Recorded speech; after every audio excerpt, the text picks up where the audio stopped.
Tea time with Trav, the Night Stalker in California, literally stalked people at night and assaulted them. He didn't care if they were a woman, a man, a child, a grandmother, a married couple, single, divorce. He didn't care about none of that, y'all. It was like nobody was off limits.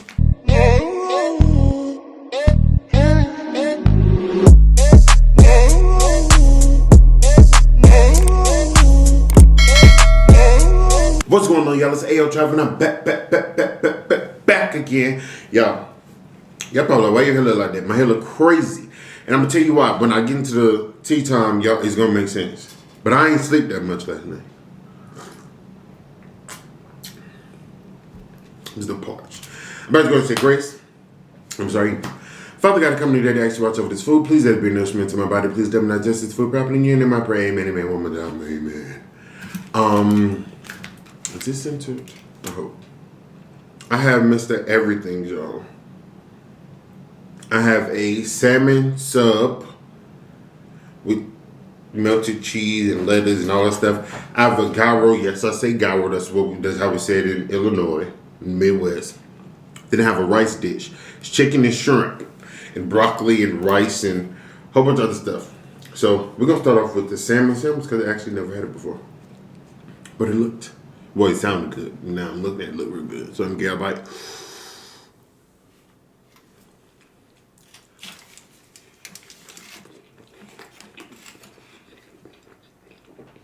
Oh my God.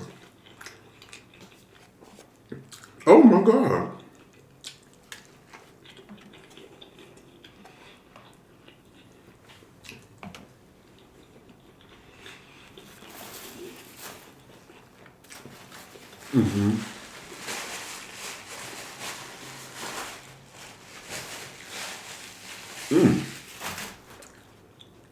That is good.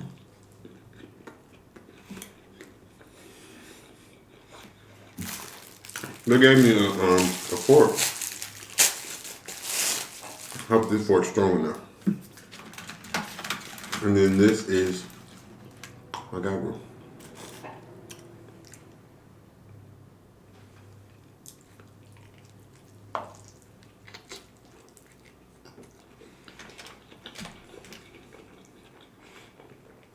Oh my God, that's good too. I'm in heaven.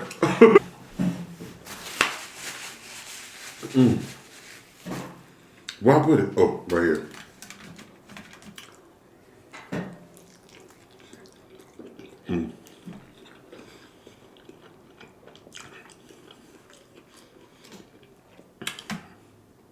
Well, why would that fall? I was just saying that I didn't drop nothing.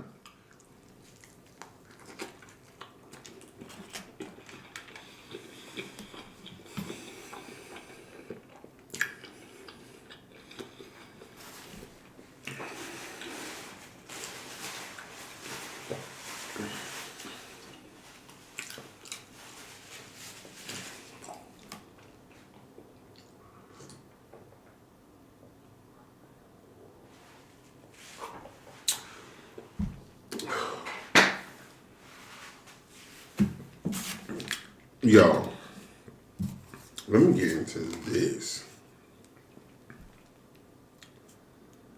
All right, it ain't come out as smooth as I thought it would. All right, okay, y'all got me.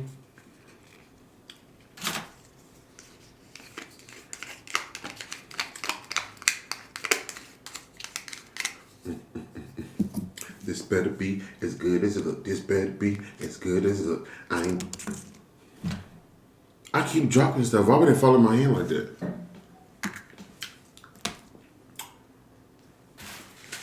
Okay, before I get into this, tea time with Trav. Y'all. Oh, Jesus Christ. So I was watching this Netflix documentary that scared the heebie-jeebies out of me. Y'all, I could barely sleep.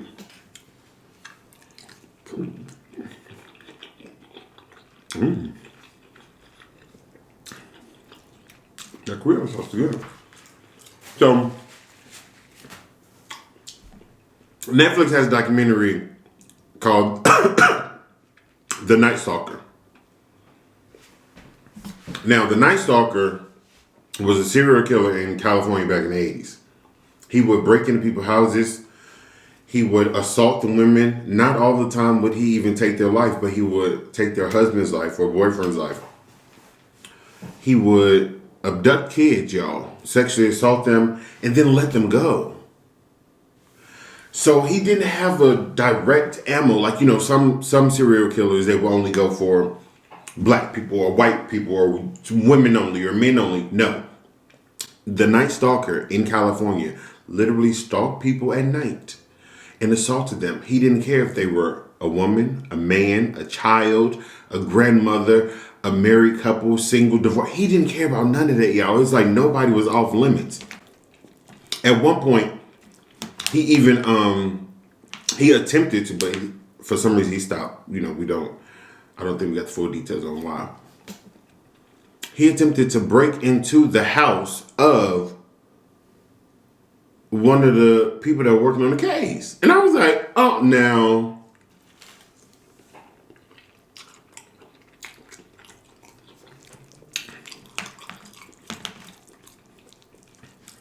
I said, you know what? It's too much. Ooh.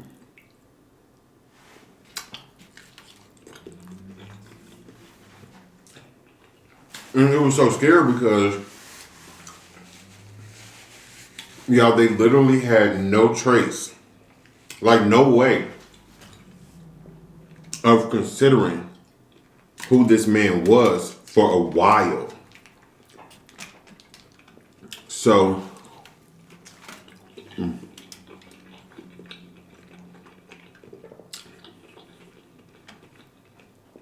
it got to the point where they were at a standstill. As much as they didn't want to admit it, they were at a standstill because they couldn't figure it out.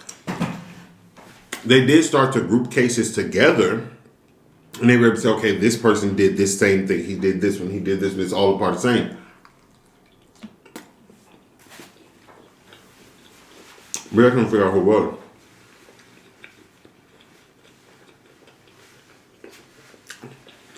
Now, he was only doing it in a specific part of California. So they figured he lived there. He had to.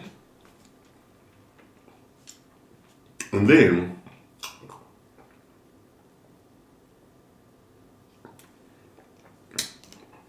a case happened in San Francisco, I believe. Now, the police department that were working on the case, they had specific details that they did not want to release, y'all. They didn't want to release this information at all because they felt like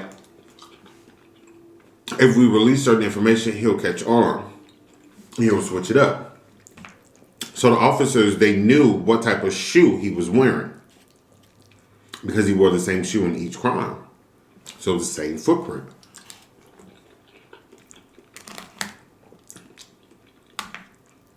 When the case happened in San Diego, they talked to the mayor of San Diego. I said San Diego. Was it San Diego or was it San Francisco? I don't know. It was one of them sayings. And they told them, do not release certain information because we're keeping it out of the public's eye. Because we don't want him to know that we're, catching in on him. The mayor revealed it all. Told everything they knew. So, of course, the police department was upset. Now, they end up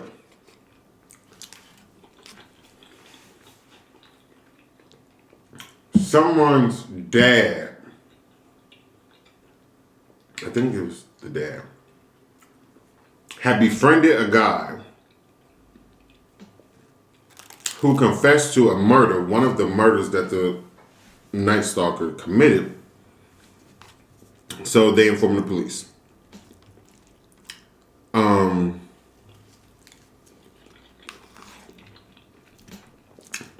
So the police confront the guy, not the one they think they're all killers, the other guy, his friend. And he wouldn't tell them They asked him, what's your friend's name? What's his real name? Because he was like, his name is Rick. They already had the information. He wouldn't get him nothing else. Y'all know the police beat him up?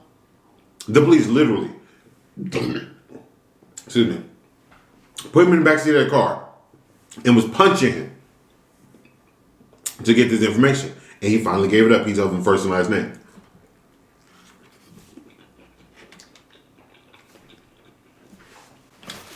So now because they have fingerprints, they have a name, they can try to track him. Before they had his name, they had fingerprints, but there was nothing, and they had footprints, but there was nothing they can do with it because they had no idea who they were looking for. And this is back in the 80s before fingerprinting, really stepped the game up. So they get it analyzed. They searching their records for this person. And they found a match.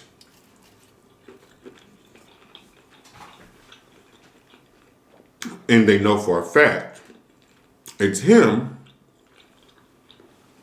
because all of the descriptions that the witnesses gave matched what he looked like.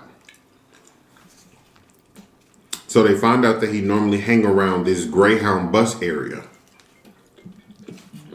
Because he's pretty much homeless. So they go to the bus area because they think, oh, pause. I missed the part. Hold on. Important. So of course they now know the name, they know the man, they know all this.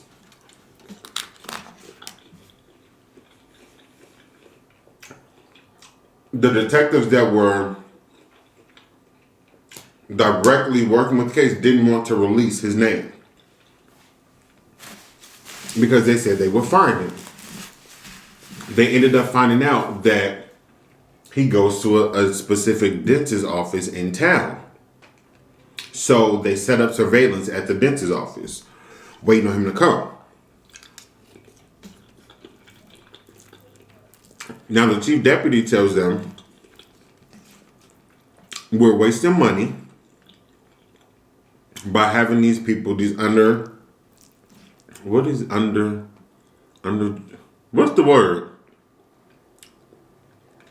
When they pretend like they're not cops, whatever the word is, that word. Undercover. There we go. We're paying these people to sit here and he's not showing up. So they decide they're going to take the cops out of the dentist's office and they're going to replace it with one of the bank buttons. And that's the button that the bank tellers press under the when they get robbed so police can know. Y'all, the very day after they took them officers out, and the day that they installed that button, he showed up. At like 10 p.m., the dentist's office calls the detectives and was like, hey, where were you guys? And they told them that, excuse me, they were pressing the button and it didn't work. So they missed them.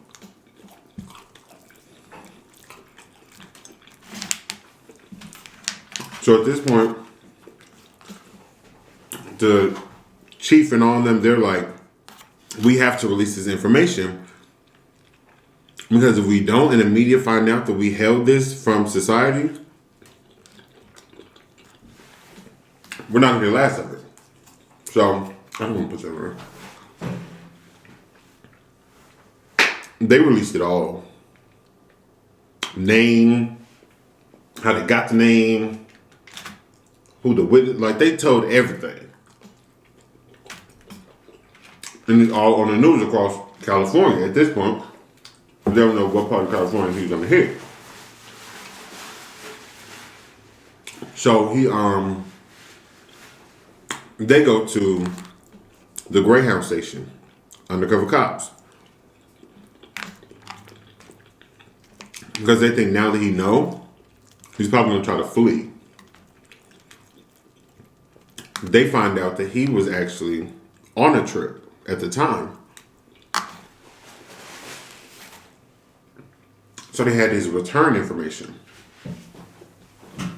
As he returns, he notices them and he runs. He's just running for dear life. Y'all, they say he ran across the highway. All 4 lanes of that highway in California. He ran across those because he didn't want to go to jail. He was running through a street, like a neighborhood, and the people there noticed who he was because his face is all over the news, all over the newspapers.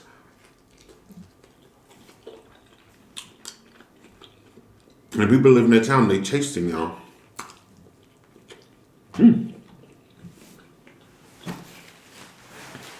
They chased him, they caught him, and they beat his.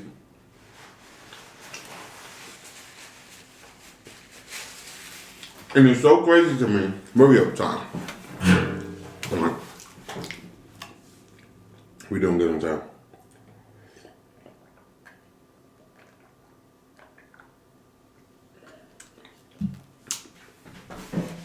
Now, I could not sleep because I had dreams that the Night Stalker was coming to get me. Had my lights on all night. I locked the door. I kept double checking the windows, the front door, the side, everything, y'all, because I was scared. I did not go to sleep until around 6 a.m. because I was scared. I'm not gonna lie, I was scared. I was shook. Excuse me. That man worships Satan. The Night Stalker had Satan, a satanic symbol, carved in his hand. When he would harm people, he would write things on their wall and trace it with their blood. And it would be devil phrases. That man was crazy. He's crazy. Now, what I wish they would have done, I wish they could have been able to interview him.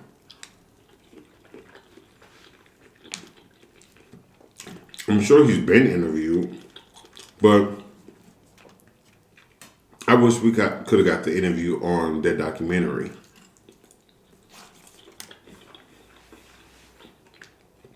It was like a snippet they showed of, or a play, I should say, 'cause it was more so audio. And he was talking about the people in the town that were beating him. He pretty much said that they were lucky. He said, because if I had a weapon, I would have made all of them scatter. Those were his exact words.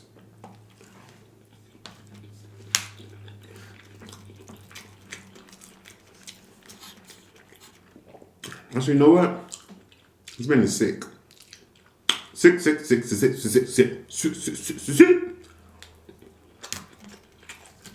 I'm gonna pull.